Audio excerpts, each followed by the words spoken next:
போகிறீங்க? இன்றைக்கி பருப்பு உருண்டை குழம்பு வைக்க போகிறோம். அதுக்கு தேவையான பொருட்கள் சொல்லுங்கள். ஊற வச்ச பருப்பு ஒரு சின்ன உலக்கில் தான் போட்டோம். உலக்குனா தெரியாது, இது ஒரு 100 கிராம் பிடிக்கும். அதாவது அவங்க அளவுக்கு அதிகமாக தேவைப்பட்டால் அதிகமாக போட்டுக்கலாம். அந்த மாதிரி இப்போ நம்ம இதில் ஒரு அளவுக்கு தான் போட்டிருக்கோம். அப்புறம் வெங்காயம், இது வந்து குழம்புக்கு, இது வந்து அந்த உருண்டைக்கு தேவையான பொருள். என்னென்னது?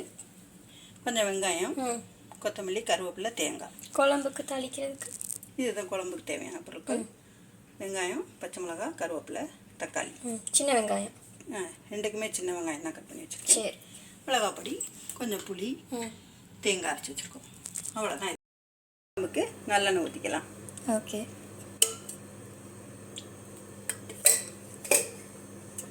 இதுக்கு தாளிக்கிறதுக்கு கொஞ்சம் கடுகு, கொஞ்சம் சீரகம், கொஞ்சம் உளுந்தம்பருப்பு, கொஞ்சம் வெந்தயம். இதுதான் இதுக்கு தாளிக்கிறது.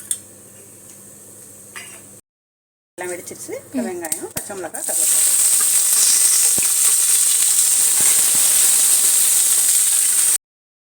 இப்போ நல்லா வெங்காயம் வதங்கிடுச்சு. இப்போ நம்ம தக்காளி போட்டுக்கலாம். இப்போ தக்காளி நல்லா வதங்கிடுச்சு. இப்போ குழம்பு மிளகாய் பொடி போட்டுக்கலாம்.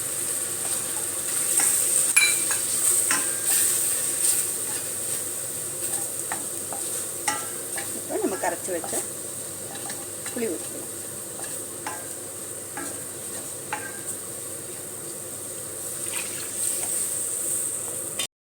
உப்பு போட்டுக்கலாம்.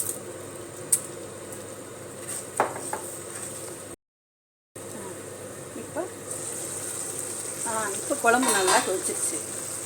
இப்போ நம்ம கொஞ்சம் அரைச்சி வச்சுருக்க தேங்காய் ஊற்றிக்கலாம். தேங்காயில் வேறு ஏதாவது சேர்த்து அரைக்கணுமா? இல்லை, வெறும் தேங்காய் மட்டும்தான் போட்டுருக்கேன். சரி. இது கொஞ்சம் கொதிச்சோம்னா அப்புறம் இந்த உருண்டைகளை போட்டுறோம். நம்ம வைக்கிறது வந்து இப்போ சிம்பிளானது, பிகினர்ஸ்க்கே ஈஸியாக பண்ணுறது.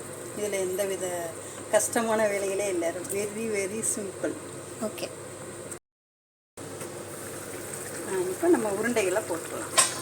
குழம்பு நல்லா கொதிச்சிருச்சு. நம்ம ஊற வச்ச பருப்பு இருந்தது இல்லையா, அதில் 2 மிளகாய், சோம்பு போட்டு அரைச்சி வச்சுருக்கோம். அந்த உருண்டையில் இதில் போட்டுடலாம். இதை வேக வைக்கணும், எண்ணெயில் போட்டு வறுக்கணும்லாம் இல்லை. இதிலே அழகாக வெந்துடும், உடையவும் செய்யாது.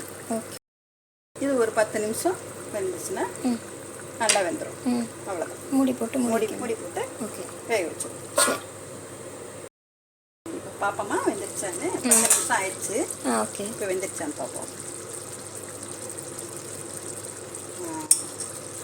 நல்லா வெந்துருச்சு. ஓகே. இப்படி தான் வெந்துருச்சான்றது பார்க்கணுமா? எடுத்து பார்க்கலாம். இதில் பார்த்தாலே தெரிஞ்சிடும். இந்த மாவா எதாவது ஒட்டலை. நல்லா வெந்துருச்சு. ஓகே. குழம்பு நல்லா வத்திடுச்சு. இப்போ நம்ம கொத்தமல்லி போட்டு இறக்கிற வேண்டியதான். ஓகே.